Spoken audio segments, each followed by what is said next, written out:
Hey, folks, I wanted to take a moment to welcome Dixon's Fixins to the Talking About Food family. As a private chef, I know how much time you spend in grocery stores, and we've all heard the saying, time is money. That's why at Dixon's Fixins, they deliver all your beef, chicken, pork, and seafood needs at prices that fit the average family's budget. This family-owned business is committed to providing the best USDA choice and prime steak, open-range farms chicken, butcher-certified pork, and wild-caught seafood. All their products are all natural, hormone-free, with no byproducts or steroids. They treat every family they serve as if it were their own. So sit back, relax, and let Dixon's Fixins bring the best quality food right to your door, garage, or place of business, all while cutting your grocery bills in half. Check them out today at DixonsFixins.com. That's Dixon's Fixins, bringing quality food into your home and bringing your family back to the table.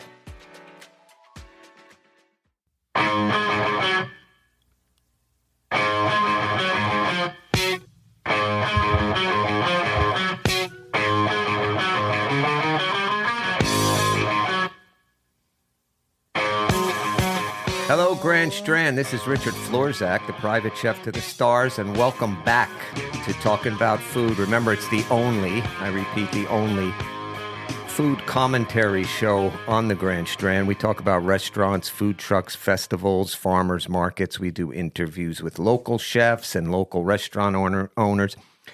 And from time to time, I interview some of my celebrity friends, and whether celebrity or not, the topic will always be food. And speaking of great food, I've got two gentlemen, two good friends in the studio today who have literally, they're local, they grew up here, and they've literally opened their arms to me when I got here.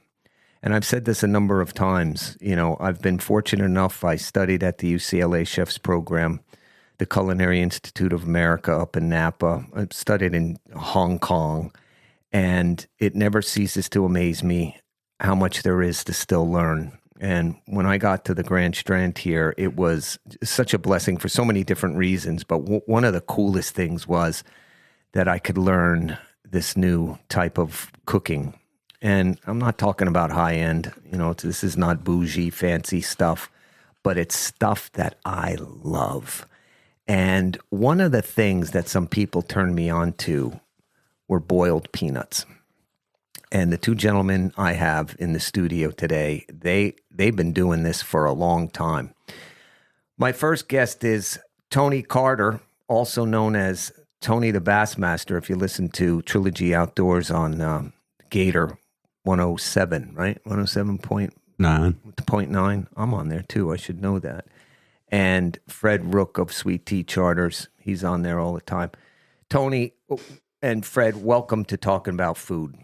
Nice to be back with you, Chef. Yeah. Nice to be here, buddy. Glad to have you. Like, I can't tell you how interesting this is to me. I mean, you could have all the bougie stuff in the world. I don't give a crap about that anymore. Yeah, everybody's right now going, boiled peanuts? Yeah, and I don't care if they are. This show is my show. I do what I want, and this is what interests me.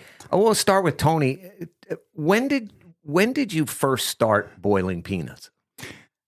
As a kid, my uncle, Clarence Greer, he used to cook peanuts when I was a little boy, and it amazed me at how good they was. Yeah. And is that something that, I mean, prior to him teaching you, I'm assuming you ate them all the time, right? Not until I ate his for the very first time. Oh, and how old would you have been? Oh, I probably six or 7 years old, I guess. It may have been eating them a little earlier. Right. Just don't remember that far back, but it intrigued me. I mean, he always just had a big open flame and a big old pot, and he just fill it up with peanuts and did that every year, didn't he, Tony? Every year. There is a process. Fred, what about you? When did you start boiling peanuts? My memory of it is my mom cooking them in it was always in the springtime, and I can smell them cooking. Yeah. And that's one thing about it, Tony. And I know that strikes your memories that, when you can smell something, it'll stimulate a memory that you have. But my memory of it is my mom doing it. Yeah. Yeah. And when does the season begin? Typically, right now, the middle of April to the 1st of May is usually when you start getting your first crop of the little red Spanish peanuts. Yeah, so middle of April, you've got your binoculars on. You're out there looking for who's got them. I've got a microscope on. I'm looking for them everywhere. That's right. Yeah, people in South Carolina are passionate about this, and I am too now after trying them. Both of your recipes I've had. Fred, do you agree? I mean, is that when you start looking right about now, middle of April? Yeah, matter of fact, when I was on the way over here, I stopped by King's Produce Stand, which is in Garden City. Out front, they got a big sign, hot boiled peanuts. Yeah. Okay, well, I stopped to check not to get those, but to get what are referred to as new crop Spanish peanuts, and talked to boss man, and he said the truck was on the way and they'll be there this afternoon. So Tony, your radar's up. Yeah, both of them. Nice. Yeah. I mean, we're Tony and I are actually hunting them. Yeah. In other words, we're on the lookout for them. Well, obviously, when you pull up to a stand and it says boiled peanuts, those aren't the ones you're looking for because you're going to be boiling them yourselves. Tony, what is it in a raw peanut at a stand or whatever that you're looking for? Well, and they will call them green peanuts. And what does that mean? They're fresh. They're fresh. Green means they fresh. Just pulled them out of the dirt and washed them off and ready to go. But is there something you arrive at the fruit stand, we'll say, and they've got this new batch of green peanuts? Do you open? Are you looking for something special in them? Yeah. Well, you can look at a peanut and look at the shell on it, and that will tell you whatever you need to know, and that just comes with experience. First seasons, first few batches, most of the time you'll get a lot of pops in it. And pops are peanuts that are not fully developed. It's the shell's there, but the peanuts inside have not grown.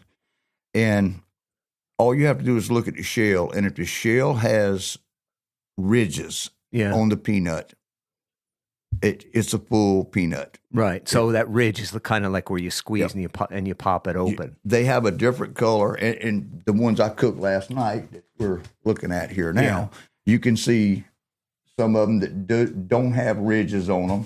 Those are young peanuts that did not fully develop yet. Right. Now, I've heard you guys talk about red skin, white skin. What's the difference?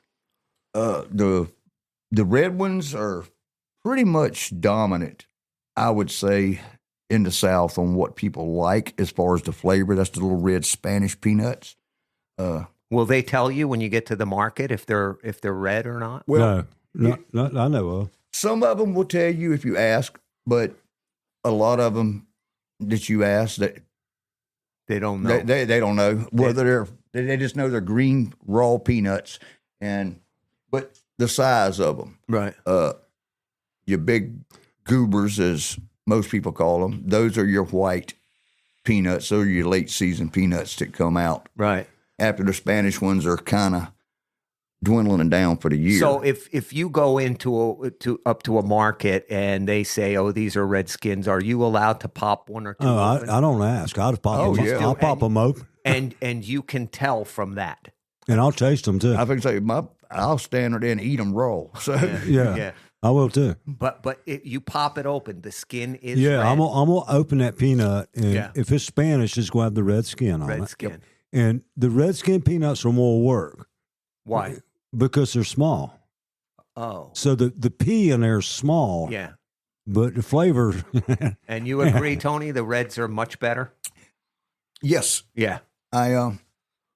They are predominantly my favorite. I love all peanuts. I don't discriminate against any of them. I will cook them and eat them year round if I could get them. You'd be a little bit happier if they were red, but it's not going to stop you from buying them. No.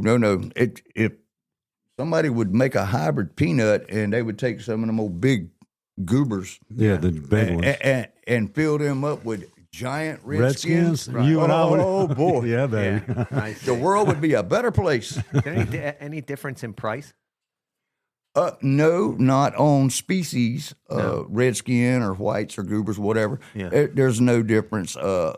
Demand drives the market on that. And right now, the first batches of the season, they're across the board. They're running $3 to $3.50 a pound. I was just going to ask you what is the cost, and is that considered reasonable, $3.50 a pound, or will it get cheaper than that? It will come down dramatically when Really? as the more and more crops come out. Gotcha.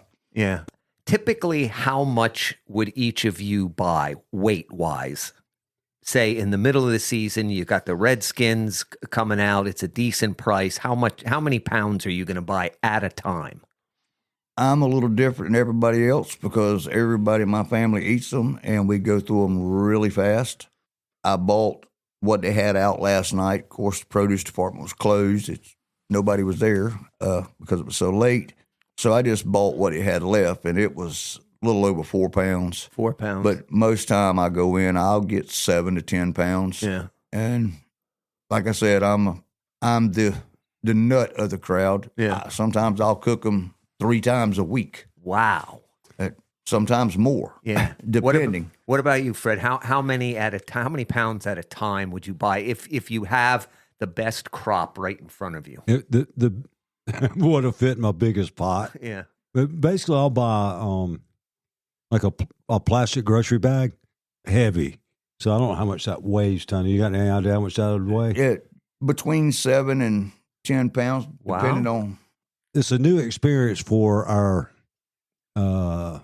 new neighbors. That Yankees? are, Well, I will explain to the people who have emigrated here. Boiled peanuts are not like roasted peanuts. There's a completely different flavor. There's a completely different texture. I think the texture is what throws everybody off. Yeah, and for those who are listening who haven't had any but happen to know what a cooked garbanzo tastes like, I'm not talking about flavor, I'm talking about texture. That's what it's like. They're not mushy, but they're also not crunchy either. And some people say it takes a while to get used to. You acquire a taste. Didn't take me Not long. me. They handed. I think I inherited that. I think Tony handed me a gallon Ziploc one time when we were getting on Inglis's boat, and I think I had it just about finished by the time we got to the jetties. Okay, what about prepping, Tony? You get 7 to 10 pounds at home. What's next? Wash them. Wash them. I take and wash them. Okay. Some people don't. They say, let's go in and boil them water, blah, blah, blah. But it depends. You have different companies that take different steps before they ship theirs, and some clean them better than others. Yeah. But I like to take them and just rinse what dirt will come off of the outside of the shell because they grow underground. They don't grow on a bush like a blackberry that you can just pick. You have to pull them up out of the ground. Right. So, And Fred, do you wash them? Yeah, I just rinse them off. I'm not scrubbing them. I just rinse them off. It's not you not taking a scrub brush and soap and putting to them. I mean, You just rinse them off. rinsing it loose. It doesn't have to be in a giant pot, right? No. Okay. No.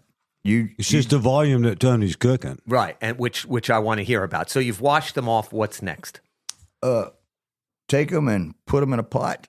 Yeah. And there's, like every other thing, there's opinions, and Yeah, I want to hear them all. everybody's is better than the next guy's.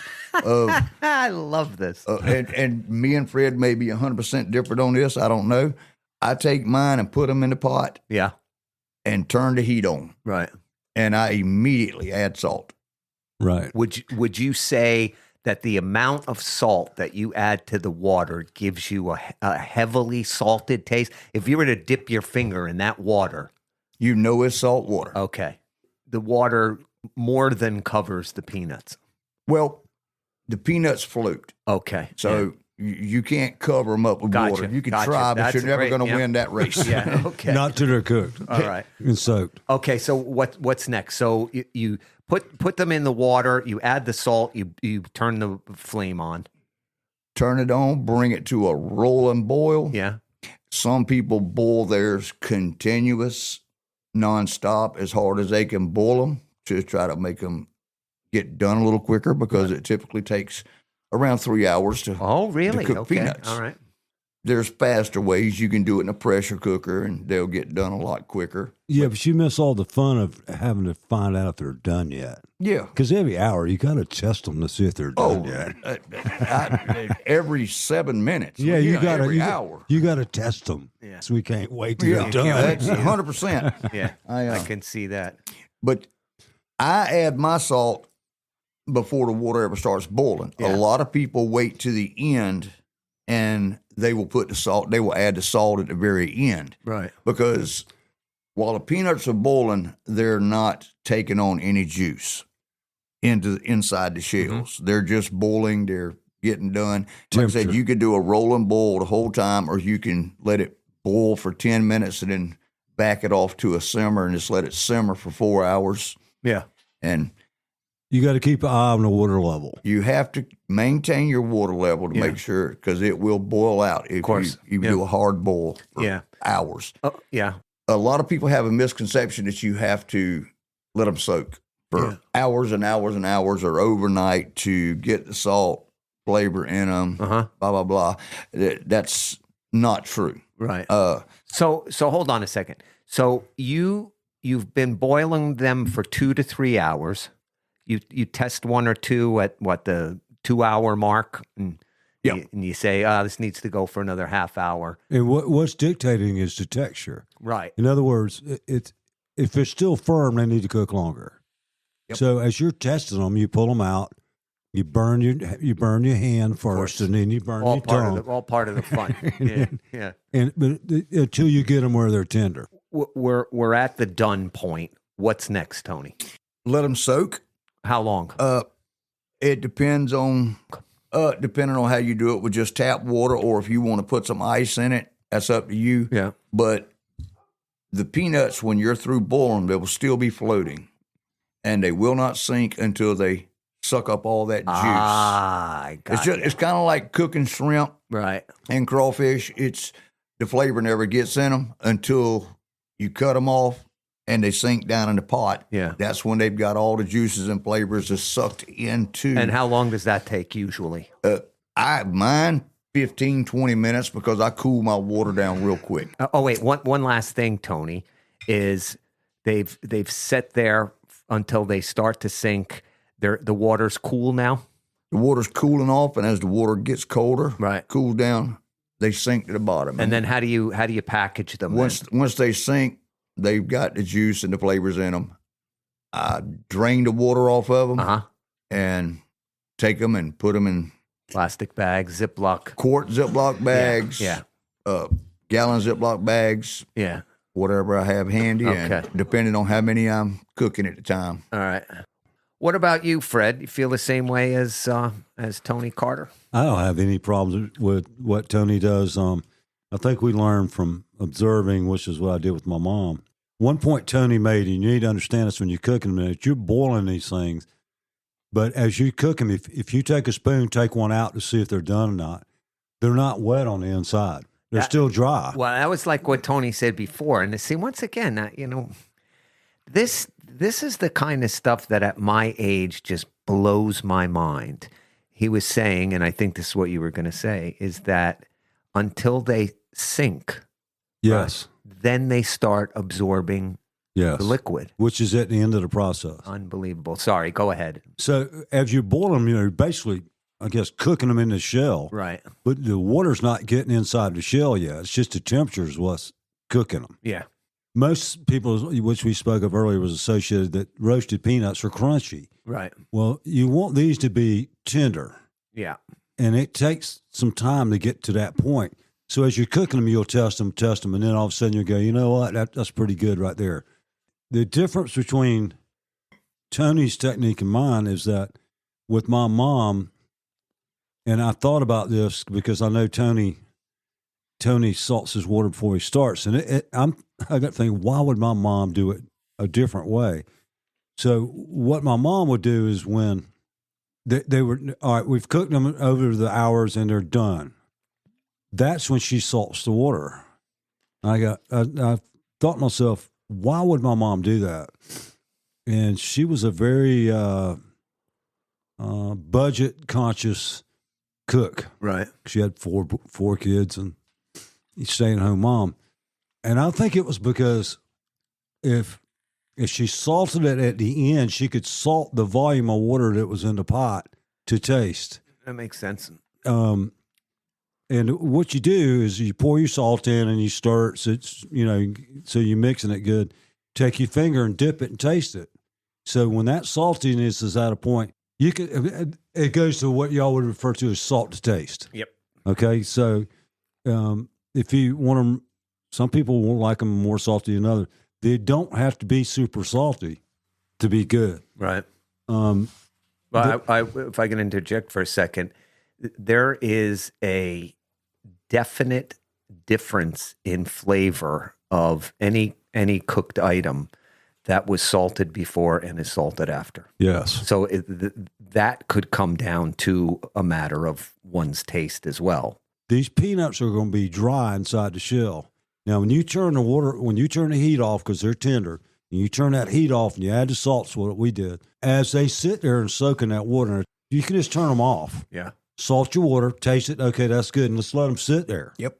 Just let them sit there. And what will happen is that's when they're going to take on the liquid. Well, one other question that I have is, and this happens in cooking all the time, is we'll use steak for an example. If you want your steak medium and at medium you take it off the grill, It'll overcook. it will continue to cook. Do you have to worry about that with peanuts? You've been No. boiling. No. Nope. Oh, that is great. Yeah, so you got a margin in there. You could be okay. Yeah. Wow. You'll be okay. Can you ruin them? Oh, yeah, you can ruin a pot of peanuts by oversalting them real quick. What about overcooking? I don't think so. I have had some in the past where it seemed like the longer I cooked them, the harder they got. But in reality, they was just a hard batch of peanuts to begin with. Gotcha. One reason that these are expensive and unusual to find is because when they pick these, they have to be refrigerated Right away. They can't sit out in the open. Yeah. Now, They have about a 7-day life. That's it. And that's it. Yeah. Now, you can refrigerate them, and they have a lot longer life. Which leads me to my next question. What about storage and shelf life once they're cooked? I have them in my freezer right now from last year. My opinion, with the other gazillion in the world, I will freeze them green sometimes. Yeah. Without cooking them, Tony? Without cooking them. Okay. And then when I get ready for them, I take them out and I'll just boil them then. Yeah. I've never done that. And what it does, I'm sure you've tried this. You froze peanuts before, and you'll take them out 6 months later and heat them up to eat. They have a kind of a gritty. Yeah, it's like shrimp. It changes texture. It's got like a gritty taste or texture to the peanut itself. Your mouth feels different. And you don't get that when you freeze them green and then cook them. So, but I do it both ways. The ones that's in my freezer right now, I cooked last year, and they're still good right now. I was eating them right on up to a week and a half ago. Wow. So Tony and I were talking off the air about all of the different varieties of flavors you can add to boiled peanuts. Once there you go, right back to asking, can you ruin a pot of peanuts? Most definitely. But what I was getting at with Tony is, I don't have a problem with that if people want to experiment, but know how to do it the right way first. But what are some of the unusual flavors you've seen with boiled peanuts? Me and English joins the Peanut World Championship they have down at SBB every year. Yeah. And we had guys sit up beside us, and I say this with the utmost respect for other cooks in this world and their opinions. When I'm boiling peanuts, I want to boil peanuts. I don't want to make a damn salad. I watched them sit there and cut up a bushel of cucumbers and put in a pot with their peanuts. I watched a guy loaded them down with okra. I Googled this morning, best recipe for boiled peanuts. It wasn't in your recipe book, Tony. This guy was in Florida, and he put jalapeno peppers in it. He put 2 jars of garlic. He added 8 bags of crab boil. There is one spice that is repeatedly mentioned in the Bible: salt. Yeah. Salt's mentioned in the Bible a lot. Yeah. I haven't really deviated off of that much. Right. Well, I don't either. And as we were speaking off the air a while ago, it's just you're just trying something, Tony. That's it's all not. you're doing is trying something different, and that's fine. Like you said, learn how to do it right first, and then expand on it. Yeah. But I don't see any need to mess with perfection. You'll find that a lot in the South and in our cultures that people didn't have a lot. Yeah. So they tended to cook more simple of what they had.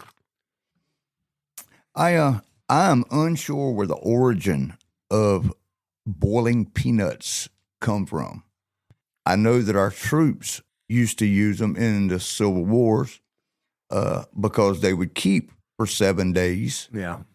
Once they pulled them out of the ground, and the troops could carry them with them. I guess that's where we get the old saying, dirt poor. Guys, thank you so much for coming in and giving everybody a lesson on one of the most delectable things here in the Deep South. And I'm so glad that I'm here and I can get my buddies like both of you to tell us how we do this. Well, maybe we'll get a chance to go shopping in God's grocery store here real soon. Absolutely. And coming up after the little break, I'm going to go on a rant about a post that I saw on Facebook just ridiculing a restaurant. There's no need for that, folks. Nope. I'll see you on the other side.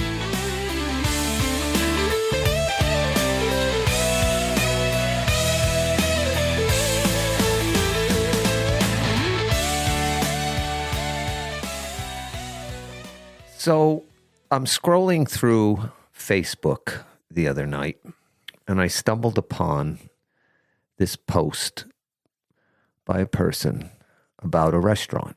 Now, I'm not going to name the person, and I'm certainly not going to name the restaurant, but it so struck a nerve with me that I was furious, and I was going to record this right away, and I thought, you know what, I got a policy.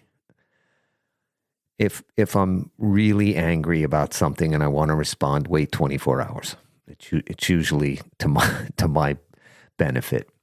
And I wished that the person who made this post would have done the same thing, because it was 100% uncalled for. Now, what this person did was they had a bad experience in a restaurant, and they went to Yelp and left a 1-star review. And the review was it looked like it was 2 pages long. Now, I know from experience of owning a restaurant and being kept awake at night because I got a 1-star review. Thank God it didn't happen often. But I also learned quickly that if you go to the person's personal Yelp page, the chances are that most of their reviews are 1 star. So once I discovered that, it didn't bother me much anymore when I would get a 1. Well, I shouldn't say that. It did bother me. But it didn't bother me as much when I would click on their page, their Yelp page, and find out that most of the time they wrote only 1-star review. It says a lot about the character of that person. But anyway, what bothered me the most about this, and maybe it bothered me because I was a restaurant owner at one time. I could speak for myself. I worked 80 hours a week. I did everything I could to make that restaurant successful. Tried to make sure that every single person was satisfied. And I know that's impossible. But they started off the review, and I've seen reviews similar to this in the past. They start off by saying this, not verbatim by any means. They start off by saying, I've been to this restaurant many times and have always had a good experience. But this last visit was a disaster. And they went on in detail of everything that went wrong, and then said at the end, they will never be going back to that restaurant again. And then I don't know if they started with this post on Yelp and then just copied and pasted onto their Facebook page or vice versa, but it doesn't matter. What boggles my mind is you've been to this restaurant many times and have always had good or great experiences, but this one time that you have a bad experience, you're going to take to the social media airwaves and possibly ruin this business? Now, I'm not even saying that the person who wrote this post and Yelp review is wrong. They may be right, but there's two sides to every story. I'll never forget this one time at my restaurant in Los Angeles. It was during the COVID lockdown or near lockdown, where all of the employees had to wear masks. And I got this 1-star review from this woman who just laid into us because the server had approached her and wasn't wearing her mask. And the woman wrote a scathing review about how she was being very sarcastic and said, she signed the check and said, thank you for the COVID particles you left on my food or whatever it was. At that time, that could possibly have ruined us. Now, I know this server. She was one of the best we ever had. And the next day I pulled her aside and I said, look, this is what happened. And she said she was so sorry. And she explained what had happened. Her shift was over. She was leaving out the back door. She had taken off her mask and she turned back to look. And the restaurant was all of a sudden packed and her colleague was overwhelmed. So she ran back in, forgetting her mask, and assisting this woman who ended up writing a 1-star review about us. So I decided, I'd never done this before, I decided to write a reply to this woman's review asking why she felt the need to COVID shame us when she didn't even know what the background was. And when I explained what had happened, and I checked the cameras, that's exactly what had happened. She was so ashamed of herself, she removed the review from Yelp. All I'm doing, folks, is saying, please, please, please, take 24 hours, take a deep breath, and there are other ways to go about this. I'm not saying that we shouldn't post on Yelp or Google reviews or whatever, but please try to keep in mind that most of these restaurants are not making much money. They're working long hours. A lot of us have put every penny that we had into this business to make it go, and we rely on a staff. We're not lion tamers. We can't pay attention to everything that's going on. And I swear to you, I'm not trying to say you need to look the other way when it comes to restaurants. They're a business like any other business, and I get that. And they need to be reprimanded when necessary. But there are other ways to do that. You can pull a manager aside. You could ask to talk to the owner. You can write a letter to them. You can go in at another time and explain your situation. But please understand, you could literally ruin somebody's business and their livelihood with one simple little review.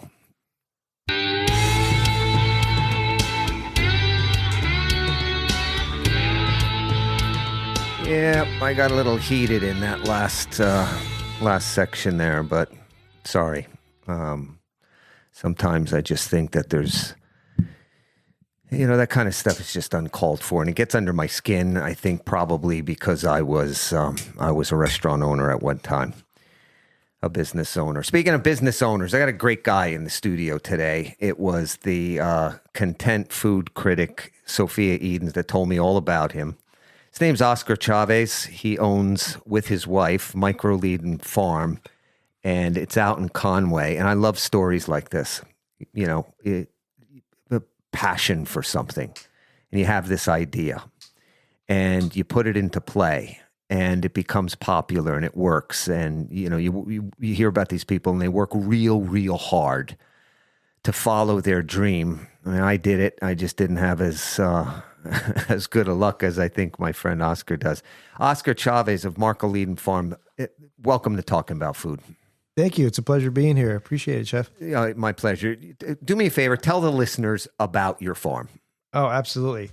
So it really started with, if you want the full story, back in 2018 when I found out we were first having our first child. And it was all about like, okay, everything's got to be fresh. Everything's got to be organic. We got to know where it's coming from. So we immediately, I immediately went into daddy nesting mode. And next thing you know, I'm out there getting an area prepared. I was reading about market gardening. So, I always tell people I guess I thought it was like the Kevin Costner of farming. If I grow it, they will come. But no, it wasn't like that at all. No. I had a lot of great produce. Of course, I don't have a green thumb. Mine's a little bit more black and brown with a shade of green here and there. Is that right? Better. You consider yourself not having a green thumb? In the beginning, yeah, I didn't. Wow. I wasn't raised on a farm or anything like that. I mean, it's in the soul. My parents had farms growing up in their native countries. So where was that? My mom in Cuba. Yeah. And then my dad in Guatemala. They had a coffee farm out there, Wow. but I never had that experience. I grew up in the concrete jungle of Miami. Yeah. So it was a little bit different. Wow. So it skipped a generation. It did, well, kind of, right? Yeah. I mean, I didn't grow up on the farm, but the passion was there. I liked growing stuff. So I had my little container garden because I never had land to grow on. And when we were at this subdivision, we were renting. And like I said, I just went in daddy nesting mode. Next thing you know, all these books that I read about market gardening just started like flowing into what I was designing. Well, you kind of answered the second question already, but I'll ask it anyway. Why a farm? I mean, I understand that, you get this news that you're going to have a child. My wife and I, we don't have kids, so we haven't experienced that. But I can only imagine how overwhelming that is. Why a farm? I mean, you could have gone into, refrigeration, air conditioning, but why a farm? Absolutely. In my background, when I graduated from college, it was with a marketing degree. And so I immediately went into an IT distribution company down in Tampa once I finished school. And I was dealing with a whole other spectrum, high-end surveillance equipment. And from there, it just kind of, it morphed into what it is now. There's a longer story into it, but, just to say is when I started, I could have started a regular garden. I mean, if I really wanted to just feed my family, I could have done that. But there was something deeper in me that I felt like, okay, well, if I'm going to be feeding my future child and my wife with this great stuff, other families need it too. So why don't I just do something and we'll test it on a small scale. And so that's exactly what I did. I mean, the garden was 25 by 32 feet. Wow. It was small, but it was designed exactly like a market garden farm. I mean, I had my irrigation set up. Everything was, I wanted to test it and see how it did. And I grew way too much stuff, didn't have a place to sell it. Like most farmers, they get into it and they really start going, but sometimes they don't have all the research lined up. Like, okay, I can grow it, but where am I going to sell it? Or where is this going to go? So we had so much greens and, I went out there and was putting stuff out on like our next door neighbor app, expecting people to come just because I grew it, but it really didn't work out that way. Yeah. And then the next step was, I'm sitting in a restaurant. Matter of fact, I was sitting at Rivertown Bistro in Conway, and I'm looking at the plate as I'm eating, and I see microgreens on the plate. I'm like, okay, I know they're using them. I've heard about microgreens. Why don't I try to grow them? We didn't have a whole lot of space out in the backyard, so I knew I could do these indoors on vertical racks, and that's what I did. And then, well, the rest goes into like me actually talking to the owner. I think I was badgering him for 6 months till he finally gave me a try, and he said, "Listen, okay, you grow this and this for me. Let's see how it goes. We'll go from there." Okay, and I want to get into that at length a little bit later in the interview. You had mentioned, what was the original size of the garden? 25 by 32. Okay. And what is it now? Now we're at almost about a quarter of an acre and expanding from there too. We're overgrowing that. So we're starting to push out a little bit, and which, we're actually acquiring another acre of cleared land that we're going to be working on. So the farm's growing. Wow. Yeah, Constantly. It's literally, Good for you, we're man. growing always. Man, good for you. Where is the farm? So the farm is located in Conway. So we're not far, just outside of downtown Conway. And, we're right there near 22, so we have great access to get to all these wonderful restaurants that we're working with right now. And do you live right there? Mm-hmm. Yeah, no, I live on property and On the everything. property. Yeah, it's amazing because, and this is, so when we first got the property, I knew I wanted something in the ground. I've been reading a lot about regenerative agriculture, so for me, it's about feeding the soil rather than feeding a plant. Mm-hmm. And so I wanted to take care of the soil because I knew I was going to be there. I was setting roots. And so I went ahead and planted this cover crop. And what do you know? Right in the center of where our house is sitting was the best growth of the whole cover crop. The rest was good, but this was like the best. Wow. And the builder's like, well, this is the higher part of the land. So we need to put that house right here. And I'm like, but, and he's like, no, it's got to be here. Well, in looking back in retrospect, you know what? My kids, I'm growing and raising my kids right there on the best part of the soil. So that's the way I see it. I'm cool. growing the best crop right there with my kids. That is cool. Tell the listeners about some of the products, the produce that you grow. Yeah. So we like to think of ourselves as more of a boutique grower. So we try to grow things that are very unique, that try to fill a niche. And so for us, we do a lot of leafy greens, salad mixes, and we try to keep those year round.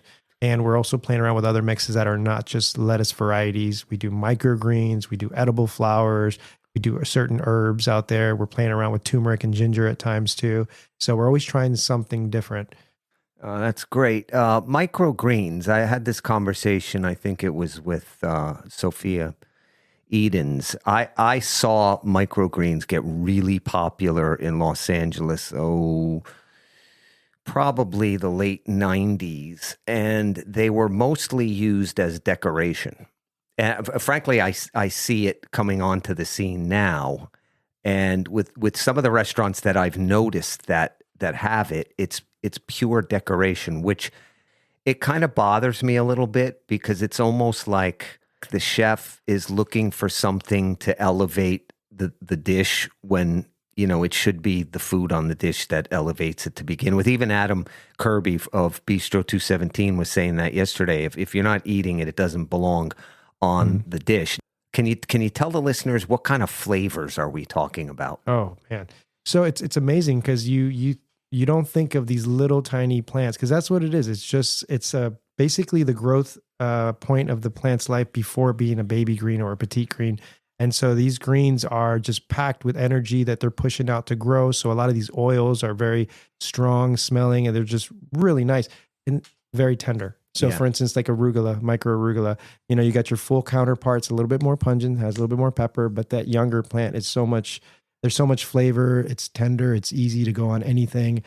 The best thing I see it as is it's very convenient way to get your greens because they're super nutritional for you too. Right. And at that point in the plant's life, it could never be overbearing.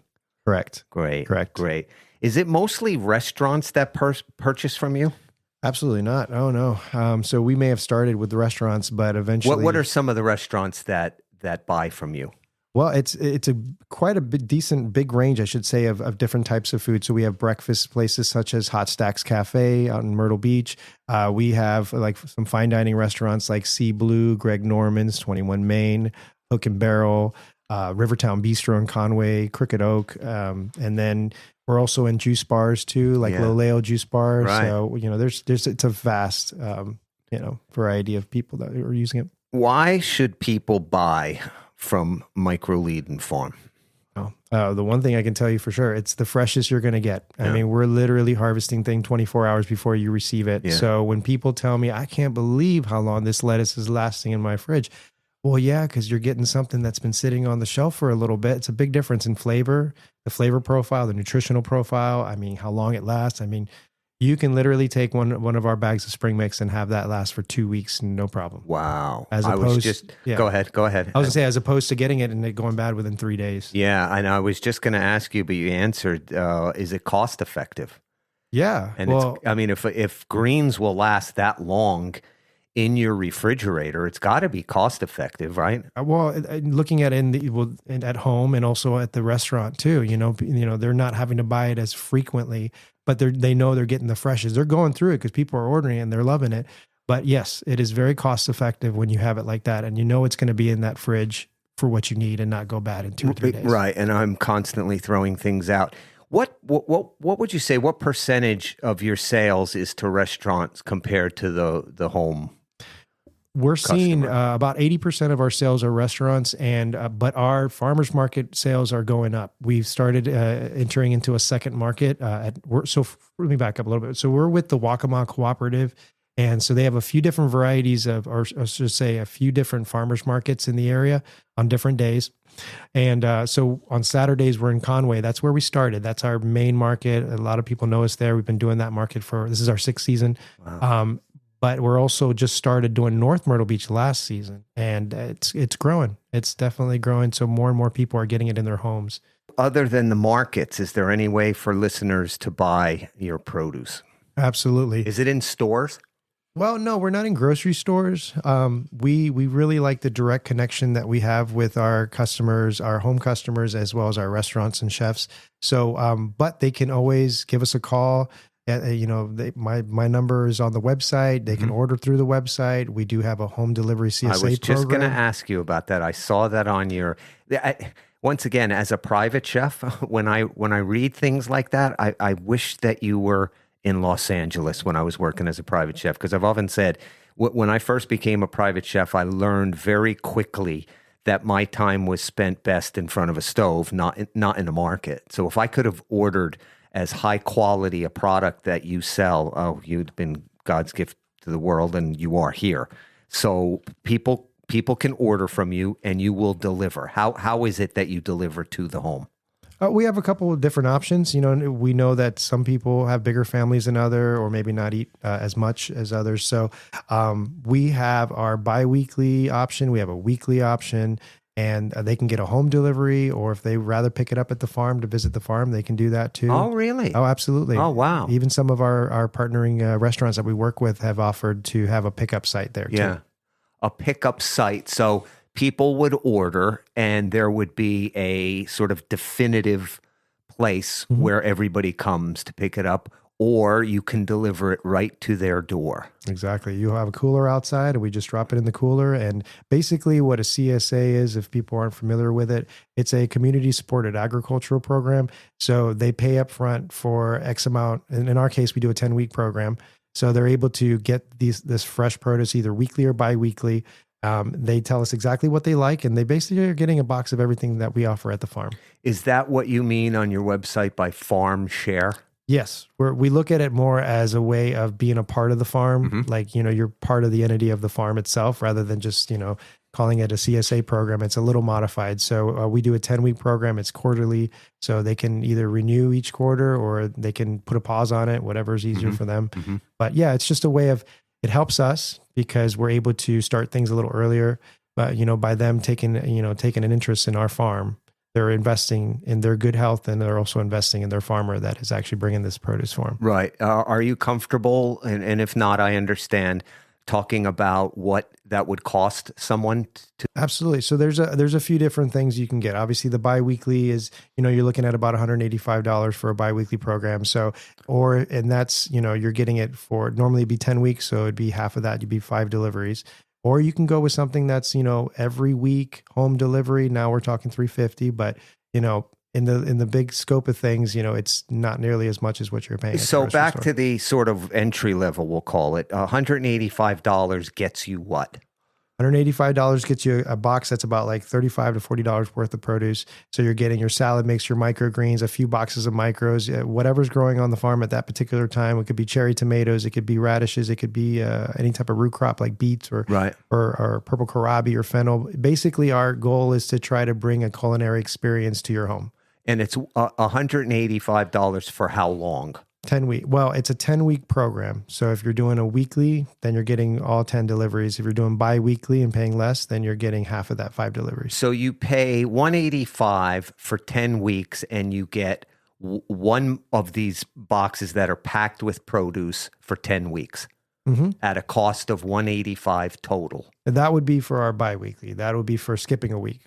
So someone, let's say they don't eat as much. Right. And they So just want it twice a month. It still sounds like a fantastic deal. It's nice. Yeah, it's really nice. And then I feel good about it because I'm doing what I originally had planned. My vision was to help and feed people good stuff. And, it's just, it's my way of giving back as much as I can. And I'm a bit selfish about the whole thing because the way I look at it is you're bringing it to me. And I don't have to go to the store. I just love stuff like this. If, look, the bottom line is the quality there, and I can vouch for it. You brought me a bunch of greens here today, and they're fabulous. They look good. They taste good. And the thought that for a mere $185, I can have this, twice a month for 10 weeks is just phenomenal. If you don't mind, we'll play a little game here. Okay. I call it a game. If I can run down some of the products and you just give me a brief description on what they taste like. Okay. I got to tell the listeners this. The funniest thing, because I had the questions written out long before Oscar Chavez of Microledon Farm showed up. And most of what I want to ask him about is in the beautiful cooler that he dropped off to me. But first, micro leaks. Oh, man. So micro leaks are really interesting because obviously most people are familiar with full-size leak. Yes. We're talking about something that could be, 18, 20 inches long. Delicious. A little, you chop it up, you can do a bunch of things with it. But micro leak, now we're talking, it's more airy, it's a little bit thinner, and so you're getting a garlicky onion flavor. It's very, very nice, and you can use it on a few different things. You can put it on soups, on the top of soup. You can put it on top of fish dishes. I was just going to say fish would be great. Go ahead. Yes, it's really good. I mean, you can even put it on some of your steak dishes too, like a nice fillet. I mean, it's really nice. But I've never had those. So my guess, though, is even what you've just explained, the sort of garlic and green onion kind of flavor, it's not nearly as pungent as an adult leek. Correct. Okay. Correct. Micro basil. Oh, micro basil is really nice. It's very aromatic. Yeah. So when you open up the package at first, it's like, bam, it just hits you right in the face. All those oils. I mean, it's really nice. So we have a few different varieties of basil that we do. We do a lemon basil, we do a purple basil, a Genovese basil. So you're getting different flavor profiles. All micro? Mm-hmm. Yeah. Yeah. We do a Thai basil as well. So, I mean, the flavor profiles are all over the place, but it's a lot stronger than you think, but in a pleasant way. It's, when you're looking at this small little plant, you're like, there's no way. But then once you taste it, it's like a whole nother world. Sunflower shoots. Crunchy, nutty. My kids eat them like snacks right out of the little packaging. But it's great. So it's a little bit more hearty. So you can put it on things like soups, no problem. It's definitely one with a nice little body to it. A pop, little crunch. Yeah, that would be nice in one of the softer butter lettuce type salads. So you'd have that nice texture contrast in it. Micro garnet mustard. So the garnet mustard, most of the mustards tend to have a nice little peppery. I would say more like a horseradish finish. Oh, beautiful. Yeah, they're really nice, especially at that age. It's nothing. The bigger mustard gets, the stronger that pepper flavor is. So with the micro, it's a little bit more delicate, but you still get it in the back end of the finish as you're chewing on it. So then you have others too, that like a wasabi mustard that's a little bit more. And you can combine them to get a little bit stronger flavor. Oh, so it's it's on a roast beef sandwich. Yeah. Oh, it's great. So you're not a vegetarian? No, I'm not a vegetarian, but I love veggies. Good. You start raising steer.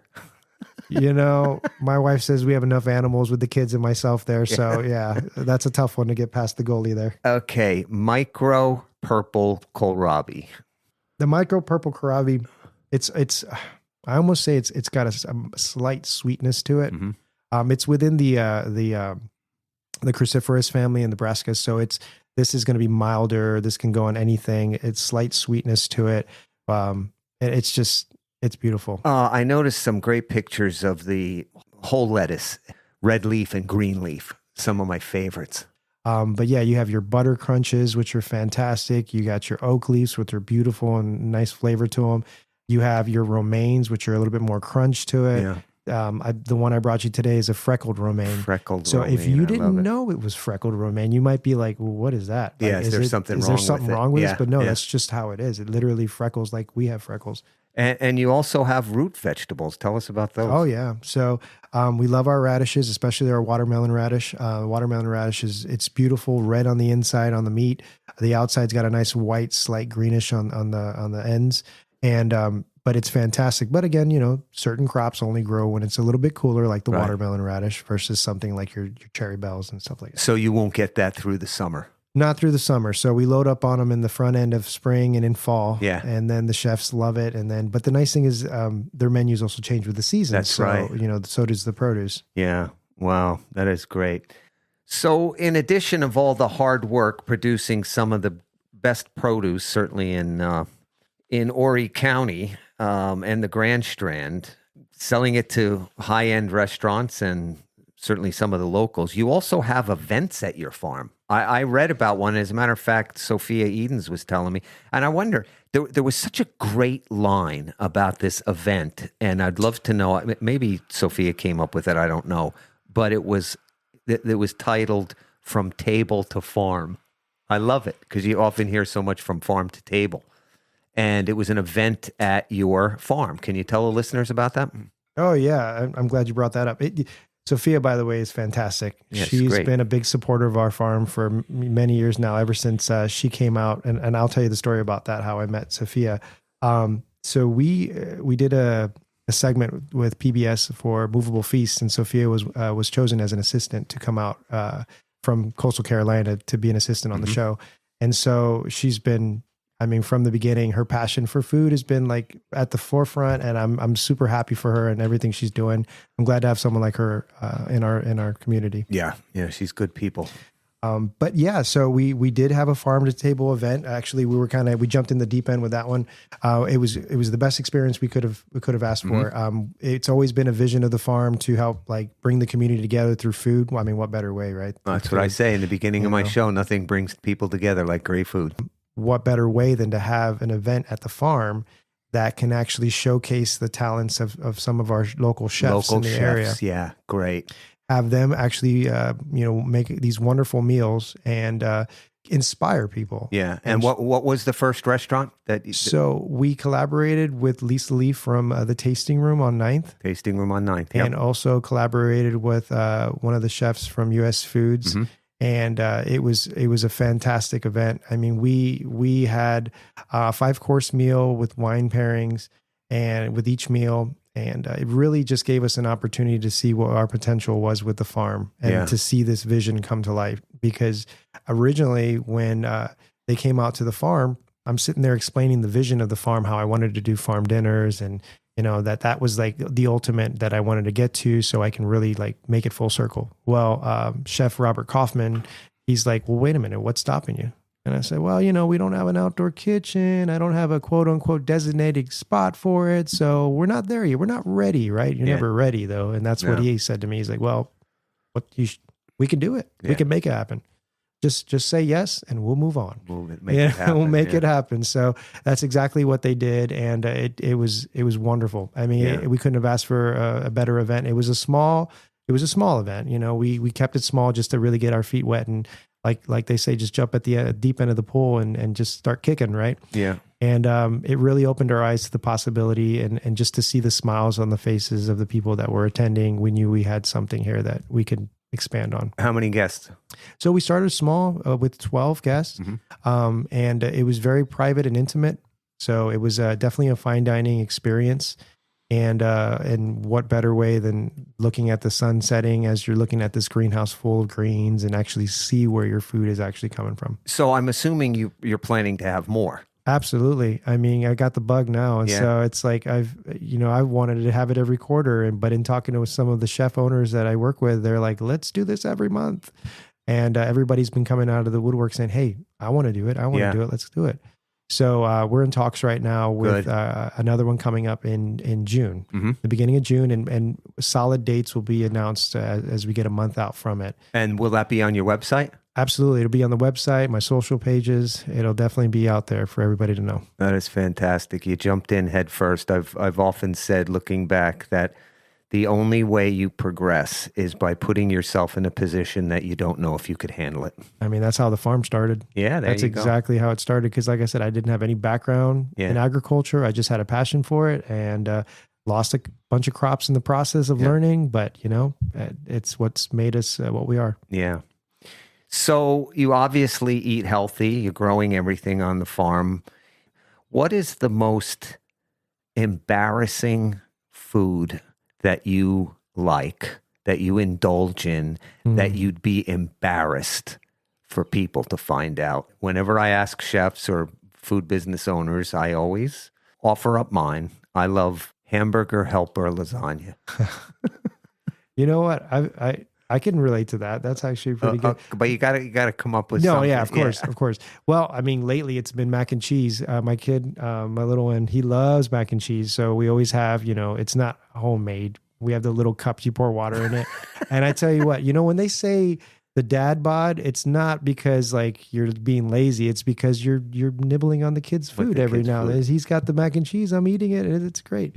But I'm not embarrassed about it though. But you like it, don't you? I do like it. It's good. Yeah. He's got good taste. That's great. So how do people get a hold of you, Oscar Chavez, owner of Microledon Farms in Conway? Well, there's a few different ways. These days, you have to have your social pages. So you can find us on Instagram, Facebook, just typing in the name of our farm, Microledon Farm. You can find us that way. Of course, you can communicate through there, but you can always give us a call. On my website, I have all the information, telephone number and everything. Our website's www.microledonfarm.com. And I guess I should spell that because some people... Microledon Farm, Microledon Farm.com. And is that the best way for folks to order from you, is off the website? Yeah. And I mean, I've even had people just give me a call. I mean, the number on the website is my personal cell phone, so you can reach me direct. You hear that, folks?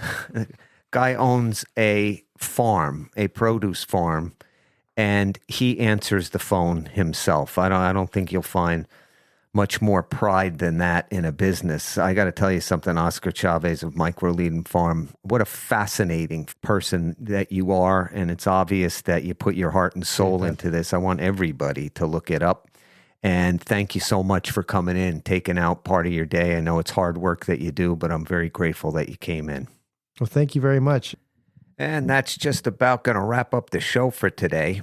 Make sure you run out and grab some of those raw peanuts so you can start boiling yourself at home. You get them at the roadside stands, the fruit stands and markets and what have you.